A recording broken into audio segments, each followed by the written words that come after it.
Hello there and welcome back to some more Forza Motorsport 7. Today we are doing another build, this time taking a look at the Holden Sandman, possibly my favourite Holden of all time. Of course this car made its Forza debut back in Forza Horizon 3, it was a barn find and I absolutely love this thing. I think it looks absolutely fantastic. It looks like something out of Demolition Racer, which is pretty cool.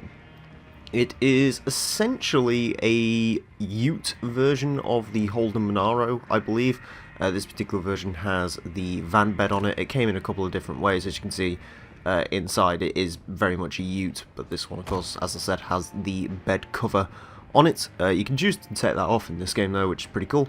As far as building this car goes, I'm not actually quite sure what we're going to do with it yet. There is some body kit presets, which is cool. That puts the 6.2 V8 in it, and that's the same thing, but you can take the bed cover off. So, yeah.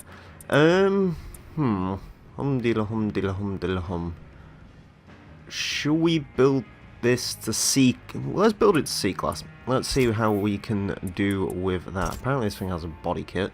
No, it doesn't. That's a weird thing of this game. It occasionally does that. Engine-wise, we got a V8, we got the Hemi V8, and we got the NASCAR V8. Don't really want any of those. Forza Aero. Should we go for... We will have the front lip, I think. Just to get the front end turned in faster. Now, do we want... Oh, wait, that doesn't actually add any... Forza. That's... So apparently the truck bed is adjustable downforce, but quite frankly, I want surfboards. Because surfboards are more important than downforce. The surfboards actually provide downforce. You see the little... fins on them, yeah, that'll provide our downforce. Right, tire wise, we will come back to actual size. I will, or sorry, tread type, but we will sort the tire widths out, so we'll have 235s and 235s. Okay, building this thing to C-Class, not a bad idea apparently, because the tire widths are incredibly small.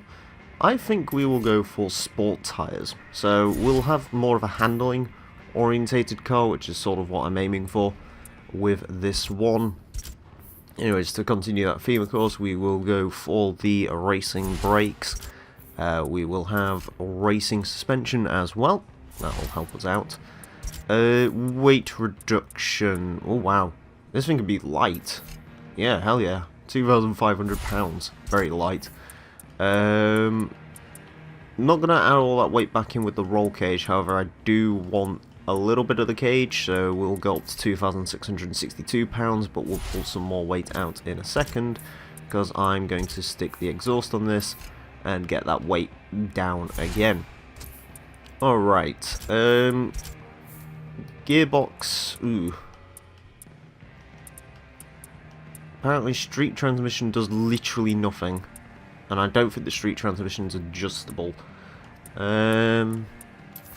Is it worth the PI? I guess so, because it reduces some weight out of it as well. Again, I kind of want this thing to be the Superleggera Sandman now, to be honest with you. That sounds like my type of idea. It does desperately need more power, though. Let's hope we can get some more out of it. Again, I'm probably going to keep putting the power up, but trying to reduce weight out of it while I do. C5, 495, and finally, I guess we will drop in... Actually, do I want to drop the oil filter in, or the... can't get the manifold in, because the manifold does actually reduce a fair bit of weight out of the car, but we will do that. We are C449, so I guess we'll just go reduce the weight with some more of these handling items. So I'm going to get the anti-roll bars, because they can be somewhat useful, and they do take a bit of a weight out of the vehicle. And we will also stick in the driveline. Alright, excellent. 2,536 pounds. This thing is incredibly light. Unfortunately, can't stick the flywheel on. Now I'm curious, if I take out the roll cage, 2,400 pounds in the Sandman. Yeah, this thing's light for a utility vehicle. Actually, if I took the Forza... Ooh, now that is the question actually. With the bigger tyres, I might actually be able to get away without having Forza Aero. The question is, will that give me PI or take away PI? Okay, right. C499. Yeah. Okay, I'll take off our little beard. And actually, now that I've done that, I wonder if I take all of this out, so revert all this back to stock, take the air filter out, whether I can get the manifold on and get a little bit more power out of it. Apparently I could stick the air filter in, but what about the manifold? Ah, still B501. Okay, never mind that then. But I will stick in this air filter for 270 brake horsepower. And again, we will... Oop, can we not lob these back on? Can I get away with just putting the sport ones on, please, so I can get them on the rear? Yes, I can. Alright, I think, unless they can maybe sneak drive line on. Yeah, that's it. Oh well, 2,545 pounds, 270 brake horsepower. That's pretty good, actually. That's really good. In fact, it's for a C-Class car, that's, yeah, decent enough. I mean, it'll be a lighter car more than a speed car. 4.3 seconds to 60 in C-Class, that's excellent, in fact. Apparently, if I drag the gears out, it turns to 4.5, 4.4, 4.4, 4.3. Okay, right. I guess I'm going to have to hand tweak these slightly. So we'll have the long first gear, because that can be our launch gear, and then I'll just sort of bring these guys in a little bit. There we go. Can do 139 miles an hour now. So we're not the quickest car in the world, but we are decent accelerating. Of course, bring down the suspension. And differential-wise, actually this is a low-powered car, so I will try and get some good settings out of the diff. He says that. That's apparently ruined the 0 to 60 time. Or did lowering the suspension ruin the 0 to 60 time? I don't know. I'm just going to leave the diff as is then. Alright. There we go, that is our Sandman built up. It is ready for the beach, and it's ready to win. It's also incredibly low. That's fantastic. Right, I guess the next thing to do is get this thing on a racetrack and see how well she does. Well, it's probably time to regret everything about this. You see, we have come to Long Beach, which is a track which I don't particularly like, with 24 angry driver tours.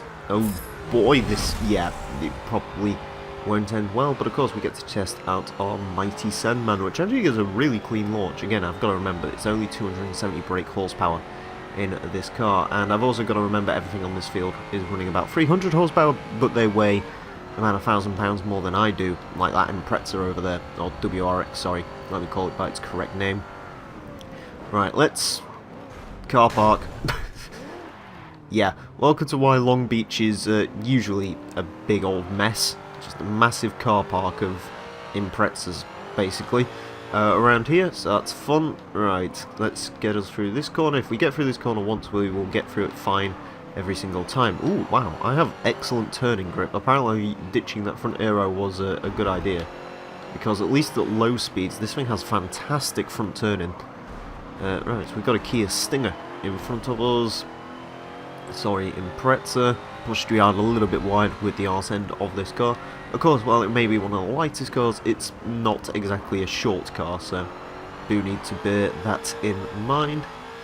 It does get a little bit squirrely out of the corners. I would kind of like a little bit more rear end grip, of course, as everyone knows who's been watching this channel for so long. Big sucker for rear end grip. Are we going to get the Stinger? Do we? Ooh, not quite. I was going to say, if I have the Stinger on acceleration, I'm going to be amazed. And by the looks of it, I might have a little bit. I did take the slightly shorter path down the straight there, but even still. Yeah, a little bit. Front turning is excellent. Rear end definitely needs some work to it. Ooh, God, I forgot about this as well. This might end up in a little bit of a car park situation. Here we go sideways a little bit, smash into a Holden. A fellow Holden, how you doing? You have 500 brake horsepower and weigh double what I do, so he has double my power and double the weight pretty much, so that's good. Now that thing is mental. Oh god, the Stinger really does have the straight line speed coming down here apparently. We have one of those old engines which you can rev out for a long time before it actually runs out of power. I thought I saw someone go into the tile wall, but apparently that was absolutely fine. The yellow Holden getting a bit squirrely, trying not to get squeezed out around here. Let's see. I'm just seeing if I can aim the car at anything. Oh, the skyline messed up. I can make myself a little gap through there, which we will do.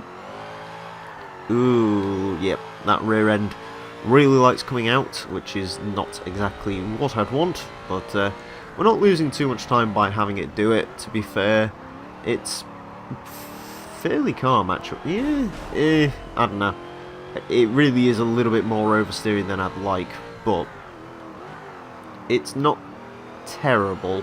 It's very much on power oversteer as well, which I can deal with, because it's basically a case of don't put the power down, you dolt. But yeah, if it was off power on this, off power oversteer, I would be a little bit more harsh on it. Yeah, I can't get over how much turning grip this car has. I was not expecting to have turning grip, of all things. Now, of course, the way this car is actually driving, and this is going to sound really strange, it is very much like an old Lotus Elise in the way that it's driving at the moment, in the sense that it gets really great front turning, but the actual rear end is a little bit squirrely, which is very strange. Well, I say it's very strange. This thing actually, statistically, actually isn't that far off of the Elise in terms of power and weight and so on and so forth. I think it's a little bit more powerful, but a little bit heavier, so hardly surprising there. We've got to try and get this classic Alpha. Ooh, try not to take the roundabout. Did bump the Alpha. Excuse me, did bump the Alpha a little bit, but never mind. As we come up to a pretty big pack of cars here. We've got an M3, an M1. I think that's another Holden. And the Super 20 Master, which we are going to go bye-bye to. Of course, he probably does not have any straight line speed. Again, that's probably another car where the statistics of this and that is not too bad. Oh, it's a Pontiac. Well, I guess it's a Holden technically because it's a G8, but still. I get the M3 on the braking. Brakes are pretty excellent.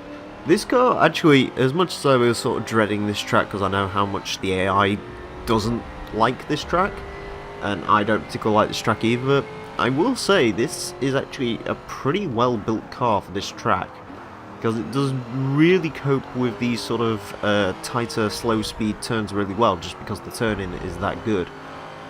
Straight line speed it misses out on a little bit, but not an insane amount. Pontiac's going to try and kill me apparently. That is going to let the 1M Coupe go past. I might be able to get him on acceleration a little bit, but yeah, I'm not going to be able to do much more than that. I am probably sat in the line that he wants though, so I guess that makes a little bit more sense. Yeah, he's going to go past, so we'll just sit behind and go into the slipstream. Because he's not actually that much slower than I am, or quicker, sorry. Go around here, try not to smash into the wall of Toyota. Right. Pontiac, you're gonna be a little bit tricky, like that yellow Holden was earlier. When it comes to sort of battling in motor racing, it's all good having the best handling car, and that's what I'm into. I like having the best handling car for the job. The problem is, if he's quicker than you, he's quicker, and it does make it a lot more challenging, because the thing is, when it comes to corners, is much like when there's a straight, there's going to be a corner eventually. When you're in a corner, there's usually a straight, and there's, well, a lot more straights than corners, usually. So, well, I'd say that. Straights are longer and have more advantage to straight line speed cars. You must sort of get what I'm saying. I'm explaining it horribly as per usual, but you basically get what I mean. Insurance with the AAA, not the AA, the AAA. This is America. Right. We have a 35th anniversary edition Corvette, which shouldn't be too... Corvette. Camaro. That shouldn't be too difficult to get around. Ooh. There we go. That's one way to do it. Not the best way to do it. We go a little bit squirrely. In fact, the Camaros are pretty good counterparts to this car. Mostly because this also is a GM muscle car, which probably means it's a Camaro. Underneath, I don't actually know too much about the Monaro. The Australian muscle cars can't, I mean, I like them a lot, but I mean, I'd probably prefer them to American muscle cars, but I don't know a lot about them. We've got the Jag up here, the XES, which again, another car which is going to have insane straight line speed, but I should be able to get him handling relatively easily. We have 2 more laps to go, so a little bit of a rush now to see if we can claim the top spot, but we'll get the Jag on the rumbly bits, a little bit of a brush of the arse end of this. I'm just sort of forgetting how big a car it is. It's a little bit dinged up, but oh well, at least my surfboards are intact. God. Wall. That was not a great way to take that corner, but it was a way to take this corner. Right, we're coming up to the Death Machine Delta S4, and then we've got whatever's in front of him. So, yeah, we are certainly working our way up the pack on, well, we've worked our way up the pack. We might be looking at first place on this one, which wouldn't surprise me, because this is actually, yeah, a really excellent car. Another good example of a low quality class car, or a low class car going well. Usually I like to build the higher spec stuff purely for YouTube, just so I can do stupid things with it, because it makes for a more entertaining video, but occasionally I'll build a serious build, and yeah, apparently it seems to go well, or at least it has done this time. We've got the Delta, and now we're just going after the Quattro, I believe. I'd imagine it's a Quattro. It sort of looked like a Quattro the further I was away from it, and it is indeed an Audi Quattro, which means 4-wheel drive traction out of the corners for him, but of course, look how much I can catch up during that little bit. It's just got so much more acceleration. Yeah, for a car which only has 200 and something brake horsepower, the actual acceleration is pretty good on this thing. And again, you know, the fact that it's pretty good accelerating up to about 100 miles an hour, the fact that it has tight turning, it does make it an excellent fit for the Long Beach track. Ooh, right, didn't quite want to do that. I hope he doesn't go in the tyre wall. He didn't. That was a little bit more risky. Like I said, things had changed. I probably would get the aero improving truck bed if I was being completely sort of, what's the word I'm looking for? If I was absolutely gunning for the best possible build for this car, I would probably stick the truck bed on it just so I can have a little bit of downforce, so I can sort of stop this rear end wiggling around so much. But other than that, I really can't complain about how the Sandman handles itself. Yeah, a solid build. It's yeah, like I said, can't complain, cannot complain. I will have a quick look actually just before we finish off. I want to see, because I didn't really look if the truck bed actually reduces the weight. Of course it adds aero for some reason, and the Forza wing doesn't, which I don't know why you'd ever want a Forza wing as decoration, but there you go. We by far and away got the quickest lap, which I can't say is that surprising. Anyways, we'll claim our money, have a quick look at the truck bed, and we will end off. But yeah, that actually is a really solid car. I can't say I was expecting the Sandman to be particularly bad, and especially when you're sort of building it C-Class, I just didn't realise how much PI I'd have to play with, because I did have a fair amount of PI in this one, which is always nice. There we go, and I claim our things from the mod. Right, let's have a quick look at this then. Aero and appearance, it is there. It is apparently a rear wing. Oh, so apparently it adds weight. Oh, they've really messed this up, haven't they? So the surfboards reduce the weight by £100. I don't even know. I'm assuming, right, here's how I'm assuming this is supposed to be. They've muddled that and that, haven't they? So that's supposed to be there and that's supposed to be there. And the surfboards are supposed to be somewhere else as well, I believe. I don't know. That's not correct though, that's all I can say. Also, we didn't look at front hoods, so we could have actually reduced the weight a little bit more with one of those, but never mind. Anyways, that is the Holden Sandman. Thank you all very much for watching, and until next time, farewell.